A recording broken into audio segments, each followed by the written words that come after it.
اب آپ دیکھیے کہ یہ کوئی حرام زیور تو نہیں تھا.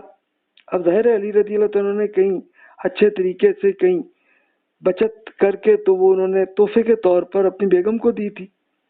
لیکن سیدہ فاطمہ رضی اللہ تعالیٰ عنہ نے پہ رسول اللہ صلی اللہ علیہ وسلم نے اس لیے پسند کیا کیونکہ اس وقت پورے مدینہ میں ایک کرائسس کا معاملہ چل رہا تھا فائنینشلی. تو رسول اللہ صلی اللہ علیہ وسلم کا مقصد یہی تھا کہ بھی اتنی مہنگی چیزیں یہ آپ انجوائے کے طور پر نہ کریں بلکہ یہ کریں. تو اب دیکھیں اب سیدہ فاطمہ رضی اللہ تعالیٰ نے علی رضی اللہ تعالیٰ سے جو تحفہ لیا تھا تو اسی کو بیچ کر اس سے غلام آزاد کیا. تو بیسیکلی یہ غلام کی آزادی کا ہی مقصد تھا یہ سارا جو رسول اللہ صلی اللہ علیہ وسلم نے فرمایا. تو اب یہ اسی طرح ابن حبیرہ رضی اللہ عنہ کو اصل میں یہ سمجھانے کا یہ مقصد تھا, اس طرح سے فرمایا تھا. اور انہوں نے سیدہ فاطمہ سے پوچھ لیا تو امید ہے کہ ابن حبیرہ رضی اللہ تعالیٰ عنہ نے بھی جا کے عمل ایسے ہی کیا ہوگا. اب سیدہ عائشہ رضی اللہ تعالیٰ عنہ کی ایک ایگزامپل ہم شیئر کرتے ہیں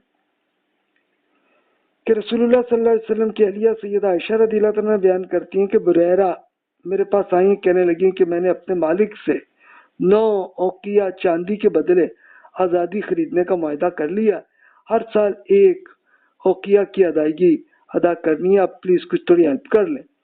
سیدہ عائشہ رضی اللہ تعالیٰ نے فرمایا اگر وہ پسند کریں تو میں انہیں تمہاری طرف سے پوری قیمت آج ہی ادا کر دوں میں, اور تمہارا جو ولا کا رشتہ ہے مجھ سے قائم ہو جائے. ولا کا مطلب وہی کہ میری فیملی کا حصہ تم بن جاؤ. تو بریرہ اپنے مالک کے پاس گئے, اس سے بات کی, انہوں نے انکار کیا. اب وہ واپس آئیں تو رسول اللہ صلی اللہ علیہ وسلم وہیں تشریف فرما تھے. انہوں نے پوری بات سیدہ عائشہ رضی اللہ تعالیٰ عنہ کو بتا دی. یہ سن کے رسول اللہ صلی اللہ علیہ وسلم نے لوگوں کے سامنے خطبہ ارشاد فرمایا اور اس میں اللہ تعالیٰ کی حمد و ثنا بیان کر کے فرمایا لوگوں کو کیا ہو گیا ہے کہ وہ ایسی شرائط عائد کر رہے ہیں کہ جس کی اجازت اللہ کے قانون میں ایسی نہیں ہے. جو شرط بھی اللہ کے قانون کے خلاف ہو وہ باطل ہے, اگرچہ ایسی 100 شرائط ہو. اللہ کا فیصلہ ہی حق ہے اور اللہ ہی کی شرائط سب سے زیادہ قابل اعتماد ہے.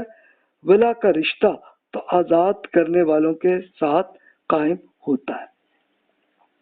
تو اس طرح سے جو آقا تھے تو وہ پھر ان کو سمجھ آ گئی کہ یہ جناب یہ تو غلط حرکت ہے. تو اس لیے اب سیدہ عائشہ رضی اللہ تعالیٰ نے جو اماؤنٹ جو بھی ان کی طے ہوئی تھی 9 اوقیہ چاندی کی تو وہ دے دی سیدہ عائشہ نے.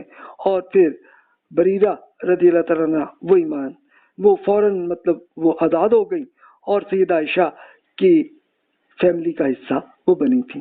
یہ وہی خاتون تھیں کہ جو اپنے شوہر کو پسند نہیں کرتی تھی اور وہ اب آزاد ہوئی تھی تو وہ اسی لیے اب شوہر سے بھی ہٹنا چاہ رہی تھیں اور ان کے شوہر روتے ہوئے وہ آ رہے تھے. وہ اصل میں افریقی تھے تو اسی لیے بریرہ رضی اللہ تعالیٰ یہ خوبصورت ہوں گی تو ان کو پسند نہیں تھا شوہر, تو اسی لیے ہوا. تو اس وقت رسول اللہ صلی اللہ علیہ وسلم نے فرمایا کہ بھی بریرہ بہتر ہے کہ یہ تم سے محبت زیادہ کرتا ہے تو انہی کے رشتے میں رہو. تو انہوں نے کہا کہ جی یا رسول اللہ یہ کیا آپ کا حکم ہے؟ آپ نے فرمایا نہیں حکم نہیں ہے, میں تو بس مشورہ ہی دے رہا ہوں. تو بریرہ رضی اللہ تعالیٰ نے پھر وہ نہیں لیا اور وہ طلاق جو ہے کر دی جو شوہر کو, کیونکہ وہ پسند نہیں کرتی تھی. اچھا اب اس طرح اور کیس اب دیکھیے یحییٰ بن سعید بیان کرتے ہیں جو سیدہ عائشہ رضی اللہ تعالیٰ کے بھائی عبد الرحمن بن ابی بکر رضی اللہ عنہما نیند کے حالت میں فوت ہوئے تو رسول اللہ صلی اللہ علیہ وسلم کی زوجہ سیدہ عائشہ رضی اللہ تعالیٰ کی طرف سے کثیر تعداد میں غلام آزاد کیے. اب دیکھیے کہ ان کا اپنے بھائی بڑے بھائی فوت ہوئے تو فوت ہونے پہ اب وہ سیدہ عائشہ کیا کر رہی ہیں کہ بہت سے غلام آزاد کر رہی ہیں تاکہ اس کا اجر میرے بھائی کو ملے. اچھا پھر اب دیکھیے سیدہ عائشہ رضی اللہ تعالیٰ کے اپنے بھانجے تھے عروہ بن زبیر رضی اللہ عنہ, یہ تابعین میں بڑے اسکالر ہیں. وہ تو بیان کرتے ہیں کہ نبی کریم صلی اللہ علیہ وسلم اور ابو بکر صدیق رضی اللہ عنہ کے بعد سیدہ کے بڑے بھانجے عبداللہ بن زبیر رضی اللہ عنہما انہیں سب انسانوں سے زیادہ پیارے اور اچھے لگتے تھے، تو سیدہ کے پاس جو بھی اللہ کی رزق آتا وہ اسے غربا اور مساکین میں خرچ کر دیتی تھی۔ ایک مرتبہ ابن زبیر نے مذاق سے کہا کہ خالہ جی ان کی ہاتھ کو روکنا چاہیے، خالہ جی کے ہاتھ کو روکنا چاہیے۔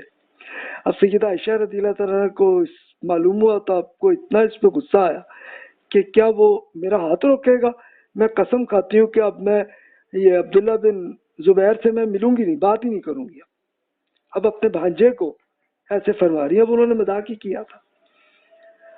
تب عبداللہ بن زبیر رضی اللہ عنہ نے قریش اور بالخصوص رسول اللہ صلی اللہ علیہ وسلم کے ننیالی رشتہ دار بنو زہرہ سے آپ کے رشتے کے ماموں عبد الرحمن بن اسود اور مصور بن مخرمہ رضی اللہ عنہ ان کی خدمت میں جا کے معافی کی سفارش کی، تو انہوں نے ابن زبیر سے کہا کہ جب سیدہ ہمیں اندر آنے کی اجازت دیں گی تو تم دوڑ کر ان کے پردے کے پیچھے گھس جانا اور معافی مانگ لینا۔ تو چنانچہ اس طرح عبداللہ بن زبیر رضی اللہ عنہ اس طرح جب لڑکے سے وہ تو اسی طرح اندر چلے گئے اور اپنی خالہ کے پاس پاؤں میں وہ آ گئے تو انہوں نے معاف کر دیا۔ پھر تو اب دیکھیے کہ ظاہر ہے کہ انہوں نے ایک مذاق کیا تھا، کیونکہ سیدہ عائشہ رضی اللہ تعالیٰ روز خرچہ جو ہے وہ غربا اور مساکین اور غلاموں کا آزاد کرنے میں کرتی تھی۔ اب عبداللہ بن زبیر نے آپ کو خوش کرنے کے لیے آپ کے پاس 10 غلام آزاد کرنے کے لیے بھیجے اور آپ نے انہیں آزاد کر دیا۔ اس کے بعد آپ اسی قسم کے کفارے میں مسلسل غلام آزاد کرتی رہی، یہاں تک کہ 40 غلام آزاد ہوئے۔ پھر اب کہنے لگی کیا یہ اچھا ہوتا کہ میں قسم کھاتے ہوئے کوئی تعداد ہی مقرر کر لیتی تو اب تک جا کے اس کام سے فارغ ہو چکی ہوتی، کہ انہوں نے اصل میں یہ قسم کھائی تھی کہ میں تو اپنے اس بھانجے سے میں بات نہیں کروں گی، لیکن اب وہ کینسل کرنی پڑی قسم، تو اس قسم کے لیے 40 غلام آزاد کیا، اور پھر سوچ رہی ہیں کہ ابھی اب وہ میں کوئی نمبر طے کر لیتا ہوں، لیکن اب وہ ظاہر ہے کوئی ہے نہیں، تو اب تو مجھے اور غلام آزاد کرنے ہوں گے۔ تو یہ کرتی رہی سیدہ جب تک زندہ تھی تب تک کرتی رہی۔ اچھا، دیگر امہات المومنین کی ایک ایگزامپل اب شیئر کرتا ہوں۔ سفینہ رضی اللہ تعالیٰ بیان کرتے ہیں کہ میں سیدہ ام سلمہ رضی اللہ تعالیٰ کا غلام تھا، تو مجھ سے کہنے لگی میں آپ کو آزاد کرتی ہوں بشرطے کہ آپ جب تک زندہ ہوں رسول اللہ صلی اللہ علیہ وسلم کی خدمت کیا کریں۔ میں نے عرض کیا اگر آپ یہ شرط نہ بھی کریں تب بھی میں جب تک زندہ ہوں میں رسول اللہ صلی اللہ علیہ وسلم سے جدائی برداشت کبھی نہیں کروں گا۔ چنانچہ انہوں نے مجھے آزاد کیا اور شرط کو بہرحال رکھا ہوتا، لیکن سفینہ رضی اللہ عنہ وہ تو خود محبت میں چاہتے تھے کہ رسول اللہ صلی اللہ علیہ وسلم کی خدمت کروں۔ اچھا، کچھ اور صحابہ کرام کو دیکھتے ہیں کہ ایک بار یہ ہوا کہ رسول اللہ صلی اللہ علیہ وسلم خیبر سے تشریف لائے تو آپ کے ساتھ 2 غلام تھے۔ یہ ابو امامہ باہلی رضی اللہ عنہ بیان کرتے ہیں کہ سیدنا علی رضی اللہ عنہ کہنے لگے یا رسول اللہ ان میں سے ایک مجھے کام کے لیے بھی دے دیں۔ آپ نے فرمایا جو آپ کو پسند ہے لے لے۔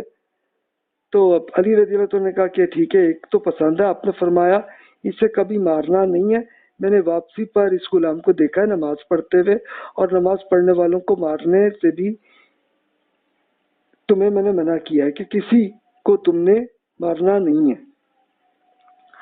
آپ نے دوسرا غلام ابو ذر غفاری رضی اللہ عنہ کو دیا، فرمایا کہ میں آپ کو اس کے بارے میں اچھے سلوک کی وصیت کرتا ہوں۔ کچھ عرصے کے بعد آپ نے پوچھا ابو ذر میں نے آپ کو جو غلام دیا تھا آپ نے اس کا کیا کیا؟ وہ بولے آپ نے مجھے اس کے ساتھ اچھے سلوک کی وصیت کی تھی تو میں نے اسے آزاد کر دیا تھا۔ تو اسی سے یہی اندازہ ہوتا ہے کہ علی رضی اللہ عنہ نے بھی ان کو آزاد کر دیا ہوگا۔